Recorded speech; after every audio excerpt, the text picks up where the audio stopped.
Hello friends, Ben Ochart here. Thank you for tuning in. It's time to replace a UV bulb. I use ultraviolet to help maintain the best water quality in this aquarium here. This is a discus tank. I originally put a UV light, a green killing machine, in my 90-gallon aquarium. That was around a year ago. I've used it on a timer, the same timer that the lights are on. So I wasn't using it really all day, really for a limited number of hours, but it went for over a year and now it's burned out.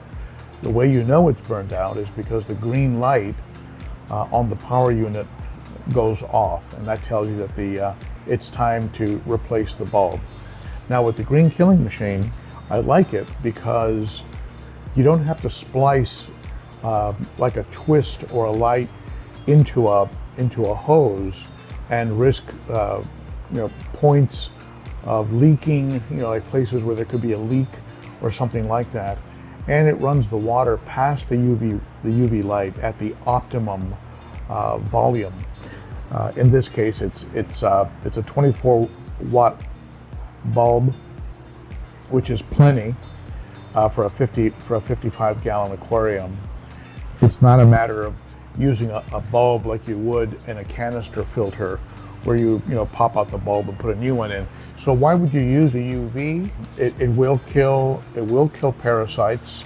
Now by killing, just to clarify on that, what it does is that by hitting it with UV, it disrupts the DNA of the parasite and of the bacteria and of the algae. It disrupts DNA, so it can't duplicate. It can't actually replicate. So it's not killing per se, but more like a sterilizing that goes on.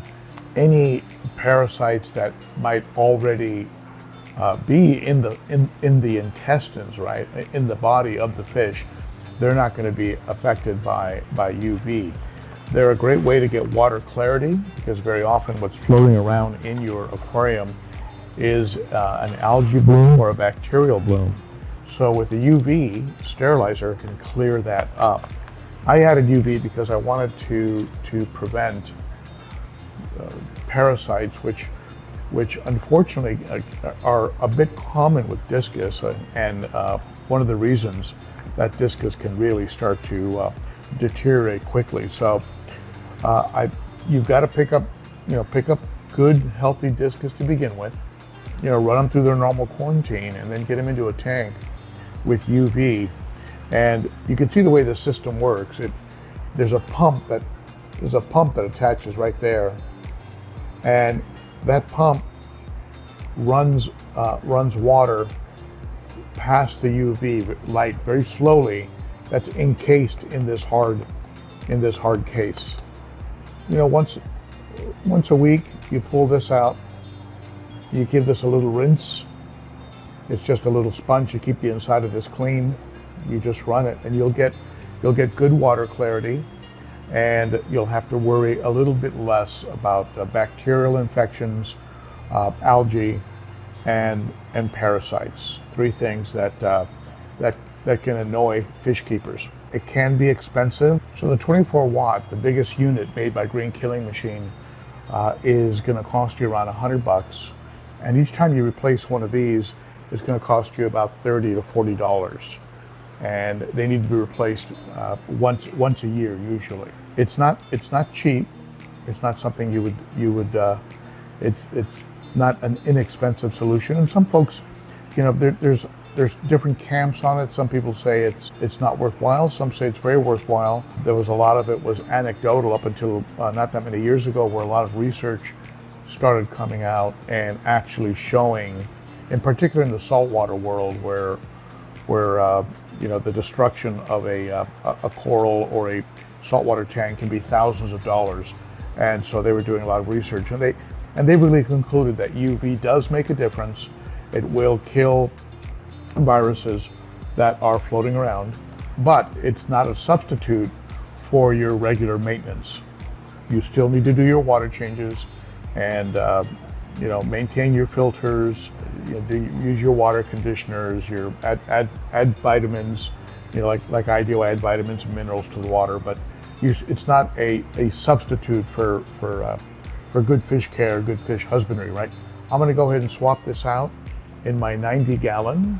Since I have one in there, I might as well use it, and it's time to swap it. I'll probably pick up an extra one of these just to have it on hand, so that when this one goes, I can put it right back on there. And so we take the best possible care of these little guys that I'm growing out. They're probably about, I don't know, maybe 2.5 to 3, maybe 3 inches. I've had them now for almost a month, and they're all doing well, eating like little pigs, and looking great, interacting. They've lost a lot of their shyness and are now interacting and much bolder. And those are all good signs. A bad sign with the discus is when they, hang out in the back. I mean, that's a bad sign for any fish. When they don't interact, they don't eat well, not active, poor color. I mean, all those are signs that something is not right. So I got some good stock from Josh over at Cunningham Tropicals. I put them into a seasoned tank, an older tank with a good foundation of beneficial bacteria in the substrate. Now, will this kill beneficial bacteria? Well, the truth is there isn't that much beneficial bacteria in the water column, so not really much to worry about. Now, if you had a brand new tank that wasn't really established, you just set it up, I don't know if I'd go to UV right away, because things are in the water column and getting settled. But certainly with an established tank with a lot of beneficial bacteria in the substrate, on the back wall, on the decor that I pulled from other tanks, this tank had a lot of good, well-established beneficial bacteria that's not floating around. And because it's attached and not floating around, it's not going to be going past the UV light and having its DNA altered so it can't replicate itself. At any rate, there you have it. Is a UV right for you? I mean, that's your call. If I had a tank full of inexpensive community fish, I don't know if I would go through the expense. But if you have a tank of fish like these fish here, once they put on size, this could be $1,000 worth of fish, right? I mean, by then they're probably going to be in a different tank. This would be too small for full-grown discus. That's quite an investment, and this is relatively speaking, a small amount to pay to safeguard them. So at any rate, any questions about UV, definitely ask them below. I'll be happy to take it up and share my thoughts on it. But certainly with higher end fish, highly recommended. And I might even consider adding a couple of these units to my South and Central American and my African cichlid tank. It wouldn't hurt. It's just a matter of having it in the budget. So, okay, that's it for me. Thank you so much for tuning in. You are appreciated, and I'll see you at the next one. Bye-bye.